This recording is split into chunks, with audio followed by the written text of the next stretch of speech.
Well, thank you very much, everybody, for being with us today. And I want to thank you, all of these great leaders, for joining us as we welcome to the White House the presidents and prime ministers and various other forms of dignitary to this wonderful place. Is nothing like the White House to me. We are represented today, and your continent is represented by Gabon, Guinea-Bissau, Liberia, Mauritania, and Senegal, all very vibrant places with very valuable land, great minerals, great oil deposits, and wonderful people. Last month, the U.S.-Africa Business Summit had recorded an attendance record, actually, and generated $2.5 billion in new economic deals for the United States. On June 27th, the foreign ministers of the Democratic Republic of the Congo and Rwanda visited the White House to sign a historic peace agreement that we worked out. They've been fighting for 30 years. 7 million are dead, and they think the number is actually quite a bit higher than that. It's been a long and vicious fight, and I just wanted to say that the countries represented were very happy that we were able to solve that problem.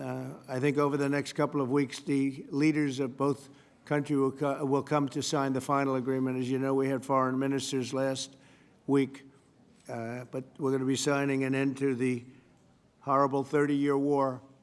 It's been going on for a long time. I've been reading about it, hearing about it, and it was a vicious war. It was a terrible war.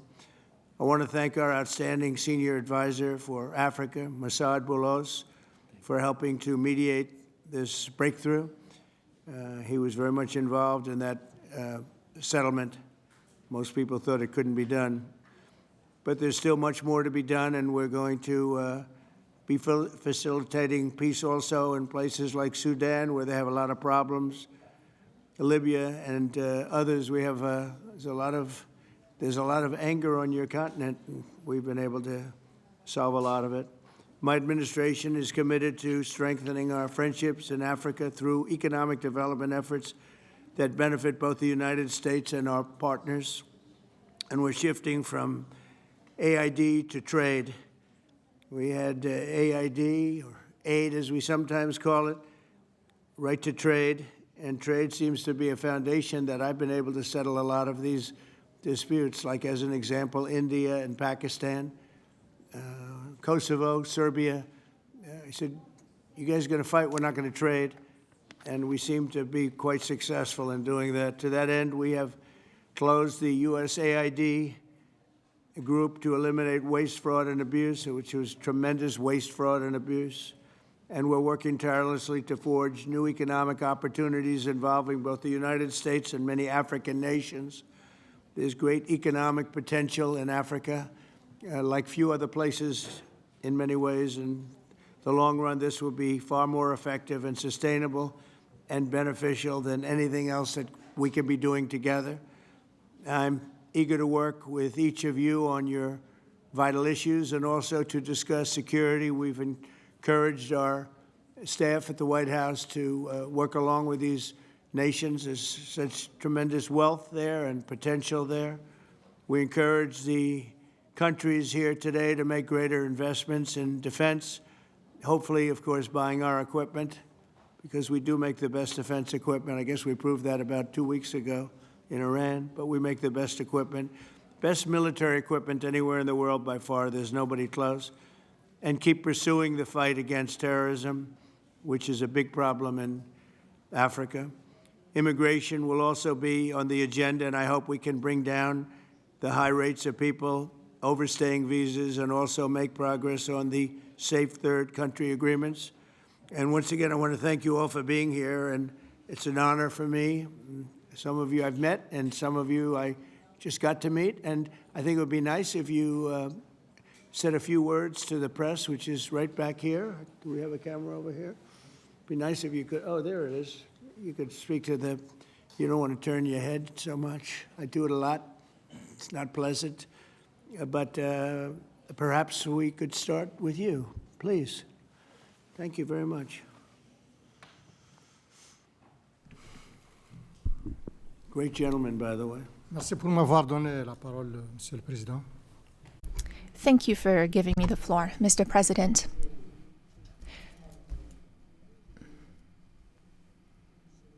First of all, I would like to thank you, Mr. President Trump, for inviting us to come here today. I'm President Ghazouani, President of the Islamic Republic of Mauritania.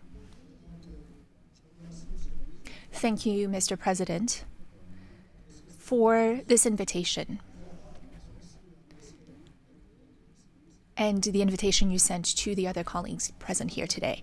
This is a very strong message from you, and we are receiving this message very well. This is a message of interest that you're sending to us, and it's a message that you're sending to the whole of Africa. All of this is generous on your part. We are receiving this, and we accept this message from you.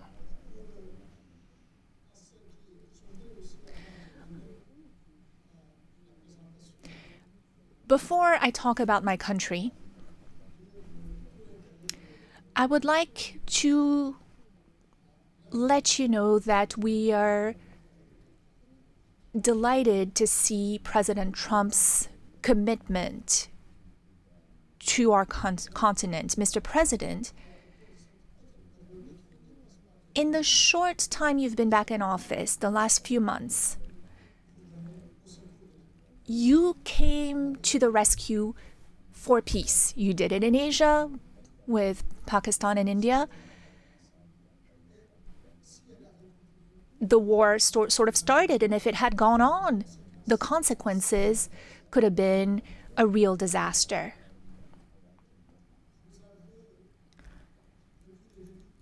Since the beginning, you've been doing a great deal of work on the war in Europe, that is the conflict between Russia and Ukraine. You rushed to Africa to resolve a long-standing problem. Lots of efforts had been made by many heads of states, but your will made it possible for this agreement to be signed. And now, this conflict is behind us. You are currently working with a great deal of enthusiasm. And you're also working on the Middle East. You're paying a great deal of attention to the Middle East. We all know how far back this conflict goes. It is a conflict that is about 80 years old. 70 years, but it is also a war that has been raging for a year and a half. And you've also talked about the human toll. Many people have died in this conflict.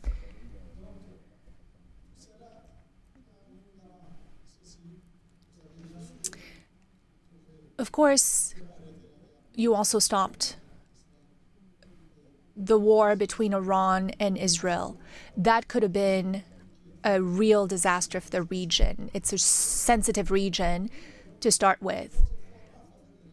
Your work in favor of peace has been tremendous, and we are also very interested in supporting peace in the same way. When there's no peace, like you said earlier today, when there is no peace, a lot of other things are lacking. When there's no peace, it is difficult to have prosperity. It is difficult to have calm, to have a sense of quietness. It's hard to sleep. It's hard to go about your business every day. You understand that well, Mr. President, and you're working on this. So thank you.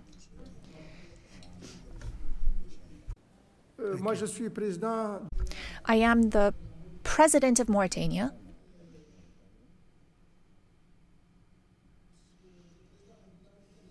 Mauritania is a small country.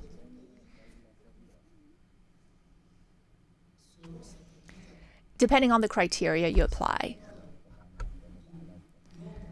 If you look at the number of people who live in Mauritania, it's a small country because we have about 5 million people in Mauritania. We might just be a little bit over 5 million. It's a small country also in the sense that what influence it has throughout the world. It's not like the US, Mr. President. Internationally, we understand that our weight, our influence is not that great, and we have no complex about this. It's also a small country because of our level of prosperity. We're not a very prosperous country. We have many problems related to the well-being of our population. But it is also a great country, a big country in other ways. Mauritania is a great country in the sense of its strategic position. It is on the Atlantic coast, which makes it a neighbor to the US. It is what unites North Africa and Sub-Saharan Africa, or what links the two. That is its strategic position, but also in terms of resources. We have a great deal of resources, many, many resources, and we have a lot of opportunities to offer in terms of investment. We have minerals, rare earths, rare minerals. We have manganese. We have uranium. And we have a good inclination that we have lithium and other minerals. We're the second largest producer for the last 60 years in Africa of iron ore. We produce a lot. And we have a lot of resources in our seawaters, so lots of fishing and whatnot. I don't want to spend too much time on this. But I appreciate it very much. I appreciate it. Maybe we're going to have to go a little bit quicker than this because we have a whole schedule. If I could just say, your name and your country would be great. Thank you, please. Muito obrigado, Sr. Presidente Trump, e sobretudo. Thank you, Mr. President, and for welcome and everything. For us, it's the second time here to come as a guest. The first time we had that meeting in Guinea-Bissau, but I will not talk so much. But Guinea-Bissau is a peaceful country, and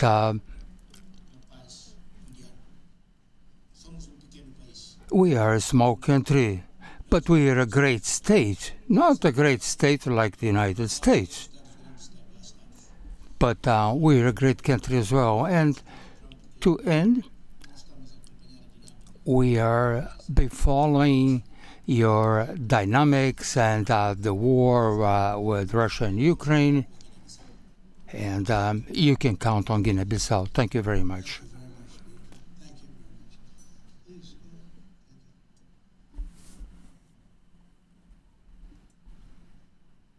you, Mr. President.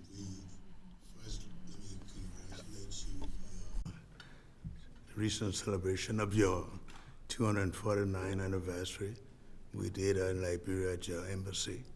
Mr. President, we thank you for this opportunity to be here. Liberia is a longtime friend of the United States, and we believe in your policy of making America great again. And we also go a long way with you in your diplomacy that has to do with economic development and commercial friendship. Liberia has a lot of minerals, and one of the things we ask as good friends for a long time is the opportunity to do a survey of our minerals. And also, we are committed to peace, and we've been very lucky within our region. We are a country that have had series of democratic elections, and our country had been cooling down. And also, we want to encourage American involvement in the investment in Liberia. Yeah. We'd like to see that happen. We want to work with the United States in peace and security within the region, because we are committed to that. And we just want to thank you so much for this opportunity. Well, thank you, and such good English, such beautiful. Where did you learn to speak so beautifully? Where were you educated? Where? Yes, sir. In Liberia. Yes, sir. Well, that's very interesting. That's beautiful English. Sure. I have people at this table can't speak nearly as well, Very and good, sir. Thank you. they come from here. So thank you very much. Please.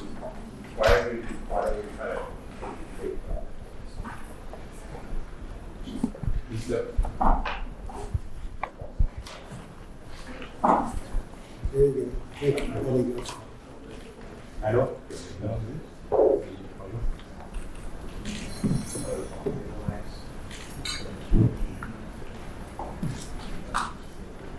I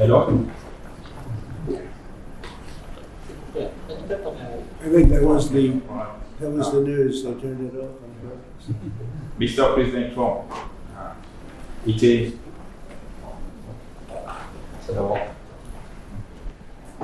it's a great pleasure to meet a great American homologue président africain. Je voudrais avant tout remercier ici officiellement le président Trump pour cette visite de travail, d'amitié entre nos différents pays. Parce qu'aujourd'hui, le président Trump vous fait la fierté du peuple américain et la fierté du monde entier. Dans plusieurs domaines, le domaine économique, le domaine politique et au niveau diplomatique, je salue les Turn that on? Yeah. Just press that. There you go. Yes. Et au I would like to commend you, Mr. President, for the success you had in reaching a peace agreement between Rwanda and the DRC. Africa is a vast continent that has many problems, and we truly count on you for your assistance in Sudan and in the Sahel, because no investment can be made when there is a war. For investment, you need peace. The other heads of state who are here with me represent countries that are at peace, and that has been the case for some time. When we also have raw materials, minerals, rare earths. We are not poor countries. We are rich countries when it comes to raw materials, but we need partners to support us and help us develop those resources with win-win partnerships. That is our wish. I often listen to your remarks and speeches, Mr. President. We also want our raw materials to be processed locally in our country so that we can create value and to create jobs for youth so that they stop dying. They are crossing the sea, the ocean, to go to other countries. That is what we want, to have local processing of raw materials. Gabon is a rich country. We have over 2 million inhabitants and a great deal of diversity, raw materials, oil and gas reserves. And we would like those resources to be tapped using an economic model that fits. Since our liberation, we have changed how we do trade. We have focused on transparency and bids for anyone who wants to come invest in our country. If you follow the news, we have also worked on agreements with the European Union, and we wanted to review those because we didn't think that those were win-win opportunities. So our market is open. We want to process manganese locally, which you purchase through a company called Aramet. And I'm sure that it's more expensive compared to when you can come and buy it directly from us. In order to do this local processing, we need 8 to 10 gigawatts of electricity. Again, this is an open bid. Any American company that wants to invest in electricity in Gabon is welcome to take advantage of that opportunity. Now, looking at defense, the Gulf of Guinea is an issue. There is maritime piracy in that area, and we want to work together to stabilize it. You said you had the best equipment, the best military equipment, and that's what we'd like to have so that we can stop maritime piracy in the Gulf of Guinea. We can't do it alone. We need a reliable and strong partner that is committed and that takes real steps, real action. We also need to be pragmatic, and that's what you are. And I'm a general, and I am too. I'm pragmatic. I like it when things move quickly. Our country is free, open to one and all. You are welcome to come and invest. Otherwise, other countries might come instead of you. Thank you. Good job. Thank you very much. Appreciate it. Okay. Thank you so much, Mr. President. I would like to thank you for this invitation. It is an honor for us to be here at the White House and to have this opportunity to speak with you about the new partnership that you are putting in place with Africa, particularly for investment. I also wanted to commend you for your commitment to peace throughout the world and the incredible diplomatic success that you had with the DRC, as my colleagues mentioned. You said that this put an end to a long war that claimed many lives, and thankfully, you were here to put an end to this 30-year war. I also wanted to express that Africa supports all efforts to bring back peace to Sudan, Libya, and in the Sahel. Mr. President, as you've seen, you can only do business when there is peace and security, and you build peace everywhere in the world so that there can be better investments.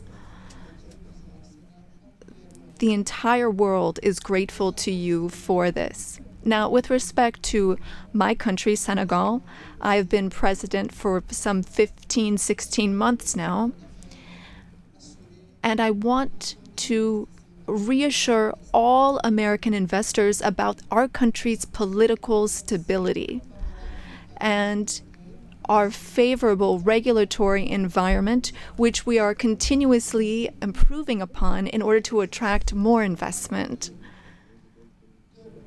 I wanted to speak about two projects that I think are an exceptional opportunity. I will speak about the U.S. Ecological Survey, which can help assess the potential of the minerals in our country. And thanks to American companies, we've been able to discover oil and gas. Some 950 billion cubic meters of gas that we can tap into in order to support our economy. And again, here we were able to do this with an American company. Another project I'd like to mention, and again, I would like to invite American investors to take part in this. It's for a digital city. We identified a space within the city of Dakar. It has a view of the sea, It's on some 40 hectares, and this is a great opportunity for American tech companies to come in and make Dakar a tech city open to Africa. I was wondering what your secret was for resolving all these complex crises, and I know you are a tremendous golf player. Golf requires concentration and precision, qualities that also make for a great leader. Senegal has exceptional opportunities to offer, including in the area of tourism. So perhaps an investment could be made in a golf course in Senegal. It would just be 6 hours by flight from New York, from Miami, from Europe, or from the Gulf, and that would be an opportunity for you to show off your skills on the golf course too. Thank you for your attention, sir. Nice. It's some way to show off my skills. It's a long trip to show off my skill, but that's really nice. And he's led a very interesting life. He looks like a very young person. He's a little older than he looks, but a fantastic job. He was treated very unfairly by his government, and he prevailed. And so congratulations on that. Really, congratulations. It was a great job. And you've all done a fantastic job. And so we'll be talking to you as we have the meal. Do you want to ask any questions, please? Where's my reporter from Africa? There you are. How are you? She's very famous in Africa, see?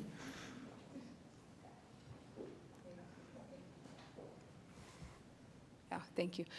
Miss, I have one question for the African presidents and one question for President Trump. As you can see, Mr. President Trump, all the African presidents are very happy with your efforts to bring peace in the Democratic Republic of the Congo. My question to you is, today you are making history by receiving 5 African presidents and showing the interest of the United States to collaborate and to work close with the African nations. African continent is watching, African youth is watching, and this new approach that your administration is taking to deal with African nations, not only based on help, but in doing business that everybody can win, is really much appreciated for all the Africans. My question is, are you planning, Mr. President, in the future to travel to Africa to see firsthand all those countries in Africa, all those potential that those countries have? And for the African leaders, my question is, as you can see, President Trump is working to bring peace not only in Africa, but also in the world. Are you all considering to nominate President Trump for a Nobel Prize Peace? That's a very nice reporter. I got to meet her 2 weeks ago when we had the Congo and Rwanda, and we had some other people up from Africa, and that was the first time. But that's a very nice, I appreciate the questions. Very nice, actually. Would you like to, at some point I would like to go to Africa, absolutely. We're going to see what the schedule is, but at some point I would like to do that very much. Would you like to give a fast answer, please? Thank you very much. Microphone, please. Please. Of course, on soutient cette dynamique pour. We are in favor of this dynamic for peace. We are very committed on peace. I am the first head of state who went to Russia and who went to Ukraine both since the start of the war. I held the presidency of ECOWAS, and I went to see Mr. Putin. We spoke for 4 hours, and then I went to Ukraine. I spent 12 hours on a train to speak to President Zelensky. But now the weight of President Trump is something else altogether. We are with you. We are behind you to see what we can do to help bring peace back. No one wins when there's war. So you have our support so that we can bring peace back. Thank you. Thank you very much. Appreciate it. Go ahead, please. Thank you, Mr. President Trump. Thank you for your questions. A Nobel Peace Prize, while I don't see any problem with it, I think that President Trump deserves it for all the efforts that he's worked on. And he brought peace back in the SEAC region. That is my region, the region where DRC and Rwanda signed a deal. And so he is now bringing peace back into a region where that was never possible. So I believe that he does deserve a Nobel Peace Prize. That is my opinion on this. Well, thank you very much. Very nice. Thank you. I didn't know I'd be treated this nicely. This is great. We could do this all day long. Thank you very much. Please, go ahead. Mr. President, I believe that we have to continue to support America in the strength to be able to bring about peace in the world. America is a melting point and also a country that we all look forward to. And I want to encourage you, because without peace, we can't have a world to live in. And we stand with you on that. That's right. Thank you. Well said. Please. Thank you, Mr. President, and thank you for your question. Very important question indeed. Forgive me for saying this, but unfortunately, I don't really understand. I don't know how things work when it comes to Nobel Prizes, but I can guarantee you that Mauritania would never be opposed to President Trump receiving a Nobel Peace Prize, because he's already working very hard in favor of peace throughout the world, with no distinction, no regard to what continent it's on, and he's working on areas where there are tensions everywhere, and he's committed towards peace, and our world needs more peace. Thank you. Very much. Thank you. Thank you very much. The jury will decide. It's not a matter of voting amongst our countries, but what is for sure is that the results and the work has been done in such a short amount of time show that you would be a good recipient. And I'm sure that the jury sees that, and the rest of the world sees it as well and understands it. When the time comes, I think everyone will see that it is a deserved prize. Congratulations on what you've done so far. If we took a poll, I think you would be very far ahead in those polls. It's very nice. All of you, thank you very much. I appreciate it. Peter? Thank you, President Trump. James Comey and John Brennan, now under criminal investigation related to the Trump-Russia probe. Do you want to see these two guys behind bars?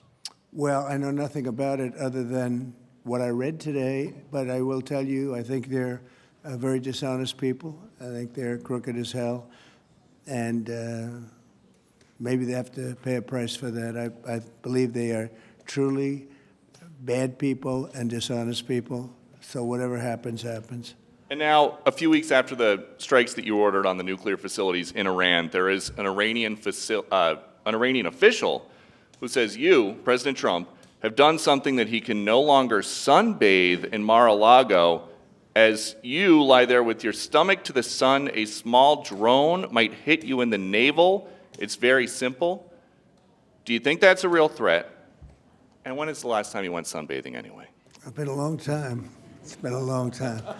I don't know. Maybe I was around 7 or so. I'm not too big into it. Yeah, I guess it's a threat. I'm not sure it's a threat, actually, but perhaps it is. And on one other subject, two Democratic senators now, Cory Booker and Alex Padilla, have a new bill out. They want to require CBP and ICE officers to have legible IDs, and they don't want CBP or ICE officers covering their faces. Would you ever sign that? Well, they wouldn't be saying that if they didn't hate our country, and they obviously do. I'm surprised that they would do it, knowing a little bit about them. I don't know them well, but these officers are doing a tremendous job. They're great patriots. If you expose them because of statements like have been made by Democrats and others on the left, usually, mostly, I think probably exclusively, you put them in great danger, tremendous danger. And it's sort of funny when people picket in front of Columbia, in front of Harvard, and they have masks on, more than masks. I mean, you can't see anything. Nobody complains about that. But when a patriot who works for ICE or Border Patrol puts a mask on so that they won't recognize him and his family, so they can lead a little bit of a normal life after having worked so hard and so dangerously, there's a problem with that. So they have this is the problem with the Democrats. They have a lot of bad things going on in their heads. They've really become they've lost their confidence, number one, and they've become somewhat deranged. I want to do whatever's necessary to protect our great law enforcement people, and they are right at the top of the list. And your agriculture department also announced this week that they are going to start limiting Chinese ownership of American farmland. Why do you think that the Chinese have been buying up all this farmland in our country so close to military installations? Well, I don't want to get into that. I have a very good relationship with President Xi. We're going to see, and I'm going to, they're going to be making a recommendation to me, but we have a very good relationship. As you know, they're paying a lot of tariffs to the United States now, and so I'm not going to get into that right now. Yeah, please. Yesterday, the Wall Street Journal reported that the White House was weighing whether to send another Patriot air defense system to Ukraine. Can you confirm that reporting? They would like it. They've asked for it. They're very rare indeed, because a lot of systems have been sent to Ukraine. But they would like to. I know they made the request. We're going to have to take a look at it. Very expensive system. It's a shame that we have to spend so much money on a war that would have never happened if I were president. That's a terrible, terrible war over there, and truly a shame. It's very sad. When you talk about a system like that, highly sophisticated, tremendous amount of money, and they're doing it because they want to prevent death. They're getting hit hard, very hard. So we're looking at it. Also on Russia. Yesterday, sir, as well, Ukraine was hit by over 700 drones sent by Russia last night. What's your response to that attack? Well, I've been sort of letting people know I'm not happy about what's going on. It's a war that should have never happened. It should not happen now. They're losing. Now it's up. I've been saying 5,000. Now it's up to 7,000. Think of it, 7,000 people a week on both sides. 7,000 people, young, mostly military people, young souls are dead and dying, and it should be stopped. It should be stopped. Very sad to see what's happening. Yes, please. Sir, can you explain how you calculated your latest round of tariffs? Was there a formula that was used?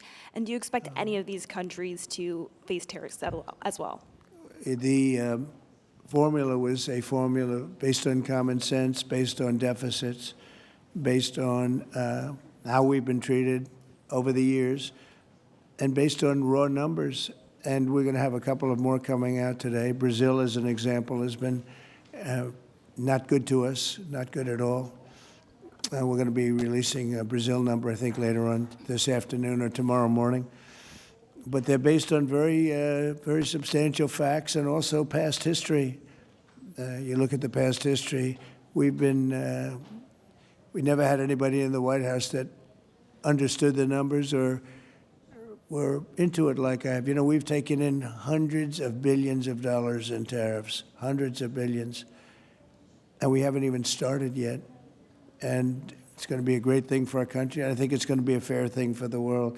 And we really haven't had too many complaints because I'm keeping them at a very low number, very conservative, as you would say, number. And we haven't had, I'm sure they will be complaining at certain points, but we haven't had complaints. We've been treated very unfairly by both friend and foe. And friend has treated us very badly. It's not even believable that for so many years, you know, I was using tariffs in my first administration. We had the most successful financially administration that there's ever been. This is going to be much better. But we got cut short with the COVID because I didn't think it was appropriate when, you know, Italy, Spain, you saw the horror show that a lot of the countries went through. So I cut it a little bit short. But we took in hundreds of billions of dollars, and we had the most successful term ever from a president financially. But this is going to be much more successful. Yes, please. Do you expect any of the countries here to face tariffs as well? I haven't thought of it, but I don't know. Let's see, I like him, and him. No, I don't think so, not too much. He's very good. He's a friend of mine now. Yes, Thank you for taking our questions, Mr. President. Okay. You talked about the amount of external revenue the country has brought in thanks to your tariffs. Can you talk about how these hundreds of billions of dollars that are getting brought in will help grow the country, and what do you hope to put it towards? Well, bigger than the tariffs, actually, are the fact that when you charge the tariffs at a certain point, they say, well, we can't pay those tariffs. It doesn't make economic sense. These are wealthy countries, and they or their companies will come into our country and build, and that's what's actually happening. If you had a very low tariff, there'd be no incentive to do that. If you have no tariff, like we used to have, which is so stupid, it's not even believable, but then obviously they make their product, the product in their country. They have the jobs, they have the income, they have the taxes, they have everything, and they just send it into us, and it's jobs that we wouldn't get. Now the wheel is turned. And what we're doing is more important, we're taking in hundreds of billions of dollars, money that we've never seen before. But more important than that, we have a lot of people that would rather not have to pay that. So they're coming in and they're building plants. AI, we're leading everybody, including China, by a lot with AI. They're building their own plant. You heard me say yesterday, they're building their own electric generating plants to go along with the factories or plants that they're building. If they want to do that, we're getting them fast approvals, very fast turnarounds. They're using mostly natural gas to start off, but they're using coal. They have the right to use coal. They have the right to use nuclear. Nuclear's come a long way in the last 5 years. So we're getting them very fast approvals. We have factories and plants building at a level that we've never had in this country before. Yeah. And secondly, a study from the Council of Economic Advisors. You put it on Truth Social yesterday. It showed that your assessment that tariffs would slow inflation was accurate, and that the prices of imported goods since February has fallen. That your assessment was right, the critics were wrong. Why do so-called experts continually misread your economic policies, sir? Well, it's not the experts. It's the fake news and a combination of that and the Democrats. I saw an ad on television today on Fox, and it was some ad about, Trump has raised costs. It's the opposite. I actually put out a statement. I brought down costs. I brought down the cost of groceries. I brought down the cost of energy, tremendously groceries. If you remember my first week in office, the press was screaming at me about the cost of eggs. They were 4 times higher than they were just a short time ago. That was caused by Biden and stupid policies, and we got that down. And by Easter, it was normalized, and now it's actually even at a lower price. So when I see an ad like that, it's always good to respond. I feel you have to respond. It was an ad that things are more costly. No, they're much less costly. Yesterday, $1.99 a gallon. There's 3 states. We're selling gasoline at $1.99. You haven't seen that for a long time. And I brought costs way down, just about every cost. I can't think of a cost that went up, but just about every cost. So what they do is they lie. They take ads. You'd almost think that the advertising station would stop it because they know it's wrong. It's such a lie. All you can do is say it's a lie and explain it. I guess I have the ability to explain it at conferences like this, so I like to take advantage of it and do it. But costs are substantially down under the Trump administration. And as you know, Biden had the highest inflation, I believe, in the history of our country. They say 48 years, but regardless, I think it was really the highest in the history of our country. And they were up to numbers that nobody ever saw before. And we have inflation now totally under control. We have a Fed chairman that if he was doing his job properly would lower interest rates, but we're bullying through even that. We're doing so well, it's not having that kind of an impact on us. But you want to see a rocket ship? We should have the lowest interest rates, because without us, there's nothing. And we have a strong country now, and we're taking in a lot of money. And other countries aren't even complaining. They got away with murder. They took advantage of a lot of very stupid people that sat in the seat, very stupid people, or people that didn't understand business or something was going on. But hard to believe that they got away with it for so many years. But now, and I'm treating them very fairly. Again, we have countries with tremendous deficits with us, where we have, where we essentially lose a lot of money. And we are changing that around very rapidly, and I think it's about time somebody did it. Sir, President? Yeah, please. Sir, yesterday you said that you were not sure who ordered the munitions halted to Ukraine. Have you since been able to figure that out? Well, I haven't thought about it because we're looking at Ukraine right now and munitions, but I have not gone into it. What does it say that such a big decision could be made inside your government without you knowing? I would know. If a decision was made, I will know. I'll be the first to know. In fact, most likely I'd give the order, but I haven't done that yet. Yeah, please. Can I ask how your meeting with Netanyahu went over the last couple of days, and how realistic do you think a ceasefire is this week? Well, we're talking about Gaza for the most part. I think we have a chance this week or next week. Not definitely. There's nothing definite about war and Gaza and all of the other places that we all deal with so much, but there's a very good chance that we'll have a settlement, an agreement of some kind this week, and maybe next week if not. On Africa as well, sir. The African Growth and Opportunity Act, which has been central to many sub-Saharan countries having access to the U.S. market, that's due to expire in September. Are you hoping to extend that beyond it? Well, we'll take a look at that. Yes, please. Thank you. That's up to Congress to take a first crack at. We know that program's been in place for about 20 years, and at the end result of that, we see a lot of other countries operating in Africa. We still see a lot of tariff and non-tariff barriers in Africa. So I think any discussion about that act would also have to think about how we address those kinds of barriers. Yeah, Peter. President Trump, in Alvarado, Texas, a few days ago, 10 people wearing all black allegedly set off fireworks outside an ICE office to lure the officers out so they could ambush them, shoot at them. They had guns and vests and two-way radios.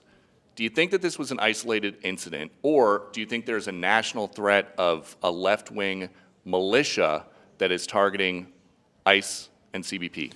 Well, I think you have some very stupid people in the left who have some money that are making it available to these people, because you look at the guns they had, they were brand new. You look at even the clothing they were wearing, it looked like it just came out of some military shop.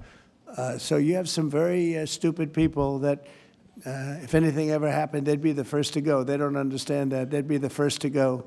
They'd be the first ones hit.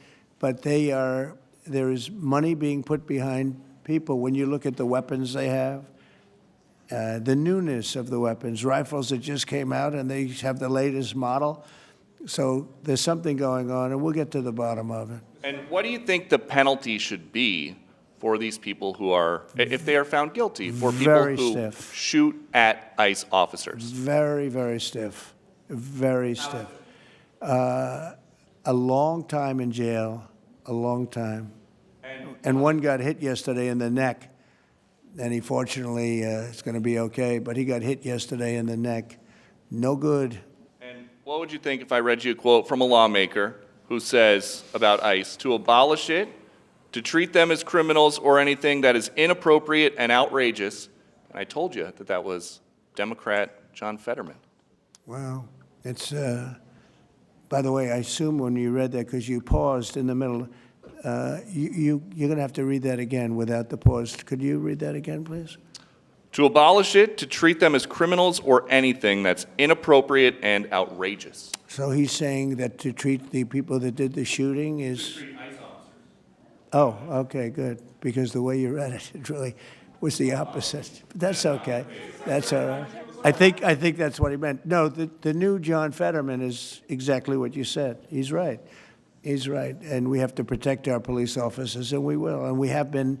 If you saw the stats released by the FBI the other day, the murder rate's way down, the lowest it's been in a long time, and that took place over the last 6 months. For the last 6 months, murder, it's a hell of a subject to have to talk about, but murder is way down at almost getting to be modern-day records. So that's despite the fact that we have a lot of people that came into the country that shouldn't be here.